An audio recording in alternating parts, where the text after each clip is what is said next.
I'm just going to jump in there, Ibrahim. I'm sorry. If we just look at the screen here, you can see big explosions taking place above Gaza right now. And earlier we were talking about this potential assault on al-Quds Hospital.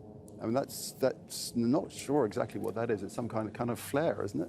That's exactly, and that's where I'm trying to make the link, actually. If the Israeli government does not care about their own prisoners, with their families protesting by the house of the prime minister, how would they care about the Gazans? How would they care about the Palestinians in al-Quds Hospital? So this actually gives us an indication that we should take al-Quds bombing is more seriously.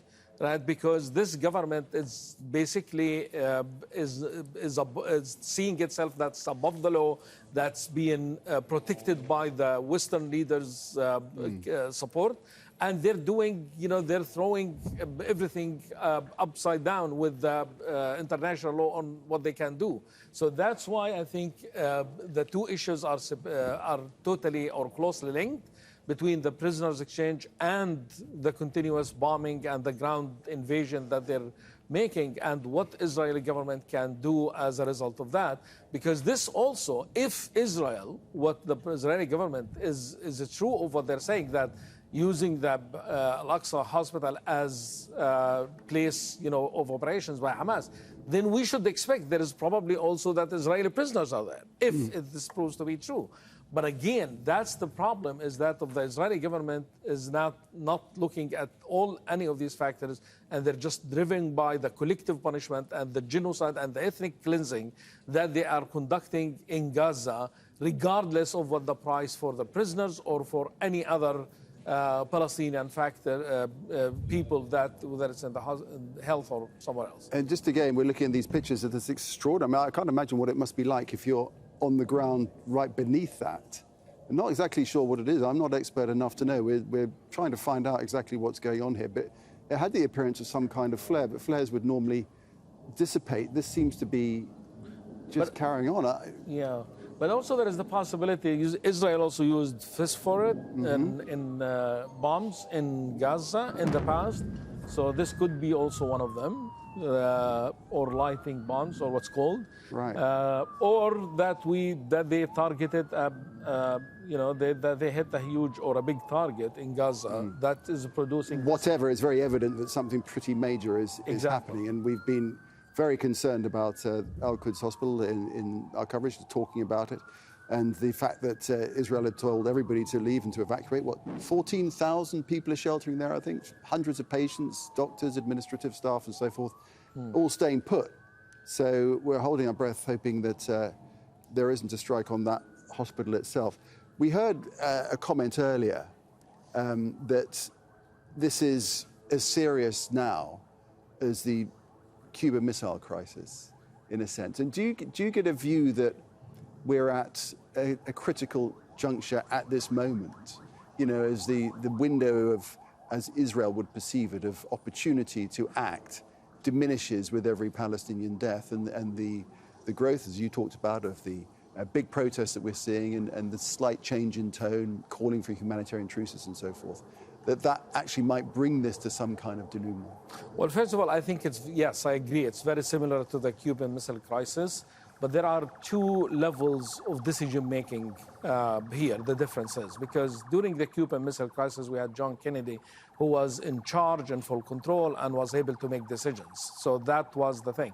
But here we have two levels of decision-making. We have Israel, that, by the way, does not care even if this explodes to be a regional or even a third world war. They don't care. That's not in part of their calculations, because, again, they just enjoy the support and the coverage that they receive from the Biden administration.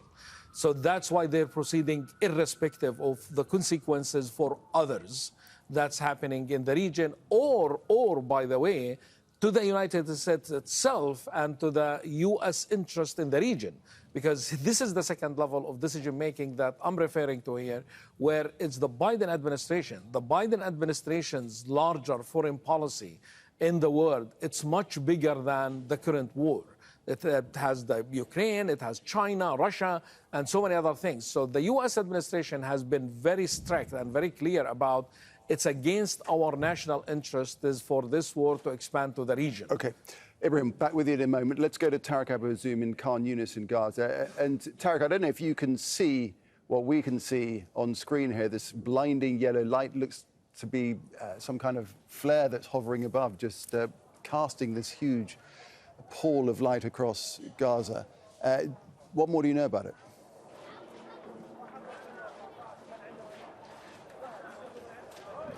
Well, as you can clearly see at the background of the screen on air right now, different bombardment took place in the territory as there are ongoing fire exchange between Palestinian fighters and the Israeli occupation troops near the borders, and specifically in the northern areas of Beit Hanun city, in areas crossing border where clashes have been erupted between the Israeli ground invasion troops and the Palestinian fighters.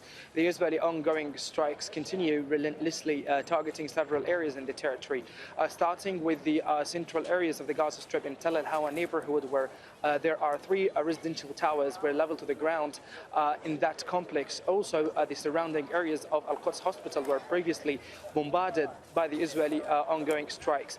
It's also worth mentioning that the Israeli occupation has threatened to bomb the Orthodox Cultural Center, which contains and hosts more than 500 Palestinians who were displaced from the houses, and the general director of al-Quds Hospital has told Al Jazeera that there are more than 160,000 Palestinians are residing in the surrounding areas and even inside the al-Quds Hospital. So any kind of bombardment for the hospital will bring us to a new massacre that will claim the lives of thousands of Palestinians and will bring catastrophic consequences on the humanitarian level.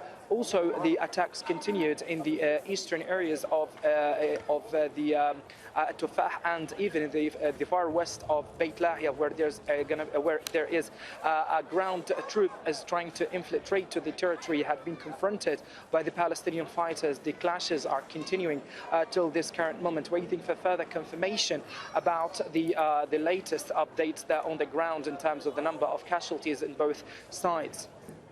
Tareq, tell us more about the numbers of people who've come down to the south of Gaza, because, of course, the order was to evacuate from al-Quds Hospital, and it was previously ordered in weeks before that. To what degree have people come down to the south and not returned?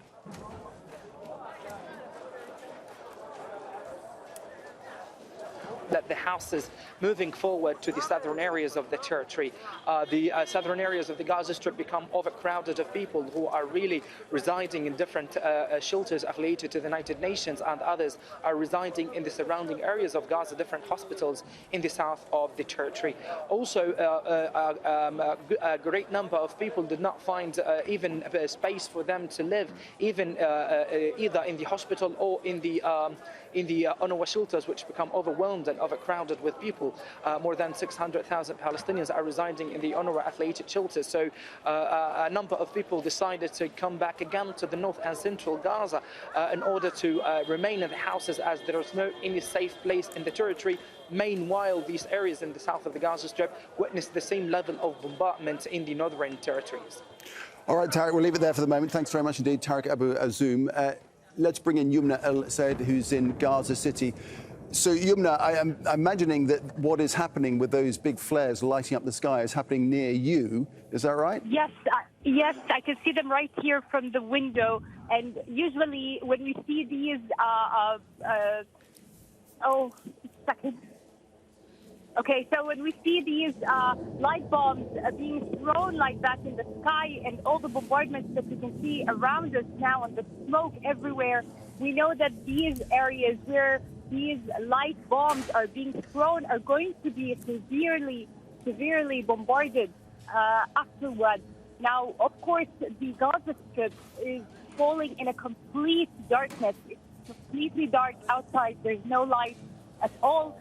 So the Israeli military uses these light bombs to actually throw in the areas that it is going to target before it targets, just to see clearly where it is going to be targeting. I can see them in all in front of me, in that line, all in front of me right now. And this is very, very close. It's in Tel al-Hawa neighborhood. This should be basically very close also to the hospital, in the area around the hospital as well. And Youmna, tell me, beforehand, last time we spoke to you, bombardment was continuing at that point as well, because it seemed to be the neighbourhood around al-Quds Hospital that was being targeted. People at the hospital had been ordered to go, more than 12,000 people taking shelter there, plus all the patients. Tell us about that. Yes, indeed. So since the beginning of the early hours of this day, al-Quds Hospital was again, for the fourth time, warned to evacuate before it is going to be bombarded by the Israeli military. This time, the Israeli military called the people sheltering in the hospital itself, not just the director and the medical staff like all the other times before, but told them that they are risking their lives by staying in the hospital and that the hospital will be bombed. So it asked them to evacuate. Of course, none of the 14,000 people, including over 400 patients, have evacuated or left the hospital.